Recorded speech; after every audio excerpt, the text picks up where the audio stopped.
Hello friends, Adam here with FED. I've been thinking about the critical hit in Fire Emblem and whether or not it really should be there. There are a few things that make me think it shouldn't, and I want to talk about those today. But before we get started, please like the video, subscribe to the channel, all that stuff, and comment when we're done, all that I'm supposed to say. But let's get started.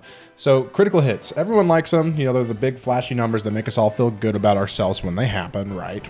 I mean, I'm not going to say critical hits are a bad thing. I enjoy them too. But over the course of Fire Emblem's more recent history, they've become more and more of a nuisance to the player than a benefit, in my opinion. So a critical hit, just to put it on the record so everybody knows the numbers or whatever, a critical hit triples damage for either the player unit or the enemy unit, depending on who it activates for. And that is kind of a lot. That generally leads to a kill on one side or the other. It's pretty rare that you see a critical hit not kill an enemy or not kill the player in return. And when it doesn't, it's not that big a deal, but a lot of times the enemy can just nullify any strategy you've had just by getting a lucky 2% crit roll, and then you have to start over, or you lose a unit, or you get a game over, or something. And normally losing units in Fire Emblem isn't that big a deal. But since Awakening, it's become a bigger and bigger deal. And I'll talk about why. So in the original Fire Emblem game, Fire Emblem Shadow Dragon, the Blade of Light, there were 51 playable characters per playthrough. Technically it's like 52 because there is one choice you have to make between Samson and Aaron. So you can only get one of those per playthrough. But you had 51 characters overall. And plenty of those were good replacements for characters that you get early on, right? So the idea is you let a character die, it's okay, you'll get another guy that can replace them later. You let, oh no, Ogma dies in chapter 3 or 4 or whatever, it's okay, not too far away, you get Caesar, and you get Rad. So it's not that big a deal.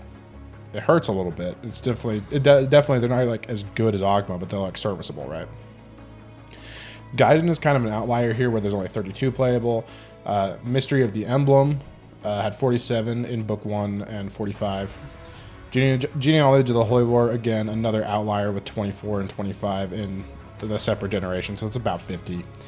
Thracia had 52 for your full playthrough. Binding Blade 54. Blazing Blade was about 43.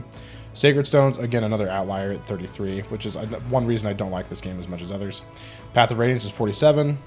But it really is only 44 per playthrough because of some choices you have to make. Radiant Dawn is 72, because that game's ridiculous. Shadow Dragon's 59. New Mystery of the Emblem is 77, incredibly large amount.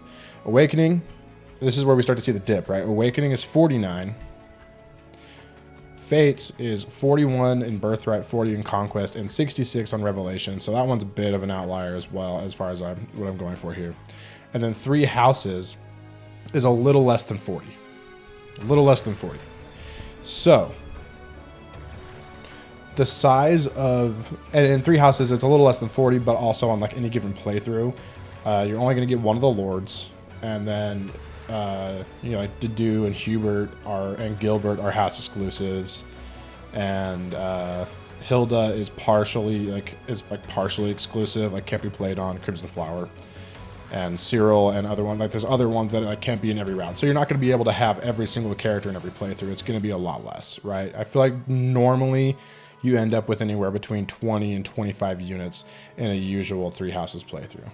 You can get more, but that's about where it sits, for me at least personally, right? So over the course of the series history, barring some outliers here and there, the game has skewed towards a smaller roster size. Now, why do we talk about all that? That's a lot of nonsense and numbers to throw at you when we're talking about critical hits. Permadeath used to not be as big a punishment as it is now. Our friend Chaz Arya LLC, or now he's Choopy Choosy or whatever, says, had a whole video about this, about how permadeath is like a convenience for the player. It's a quality of life enhancement. If you lose a unit, you don't have to start the map over. You can just keep going and you get another unit later, right? But in 3 Houses, that's less of the case. right? If you lose Hilda or something in the first couple chapters of the game or whatever, you're at a huge deficit. Losing a unit is huge in 3 houses compared to, say, losing a unit in, I don't know, Blazing Blade or Binding Blade, where there's replacements that come later. But if anyone that you have in 3 houses, you got them in part 1 for the most part. There's a couple exceptions, but for the most part, you got them in part 1, and the second half of the game, that like you don't get new units. You just don't. You don't get replacements. So if someone dies, they're gone. You don't really have a good way to supplement your army. Now they try to work around this with Divine Pulse. Anyways, all that to say, random death in modern Fire Emblem just doesn't work, and crits usually equal random chances of death that you don't have control over, right?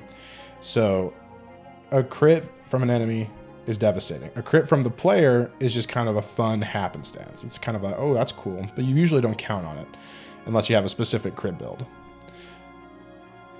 All that in mind, I think the critical hit doesn't really have a place in Fire Emblem anymore. I think it's time for it to go. I think Heroes has gone an interesting direction where it's not a critical hit anymore, but it's some skill activation that happens after so many actions. And I think that's kind of cool. I think that's a cool thing they could do. Anything to make it more predictable, I think would be good for the player, especially when the roster sizes are shrinking and characters are becoming more important to the overall experience rather than like your army composition kind of being the focus like it was in the older games, right?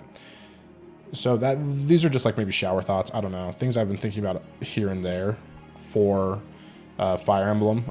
Should critical hits like be and engage? They look flashy, they look cool, they make the player feel good.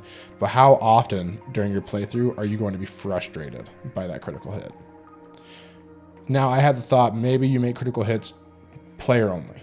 Maybe it's only a player thing and make them incredibly rare, so when they happen, it's really cool, but it doesn't really affect anything all that much. And that could work, but I don't think they're ever going to do that. I have a big problem with strategy games where the enemy doesn't have the same tools that the player has to work with. It tends to make the enemies feel less threatening, and it makes your strategy less important. Essentially, just giving the player all the advantage in the world makes the game boring, and in my opinion, right? But yeah, this has all been my opinion. Anyways, what do you guys think? Do you think the crit should return? Do you think it should be done with? Should we go like the way of Heroes and how they're handling like special attacks? I think that's actually might be what I don't know, I kind of like it. I don't like Heroes necessarily, but I think that's one thing they do that's really cool is having the skill cooldowns. I think Fire Emblem should explore more of that. And I think that could be a good replacement for the critical hit. But again, what do you guys think? Leave your thoughts in the comments. Please subscribe if you're not. Like the video. And yeah, catch you next time, friends.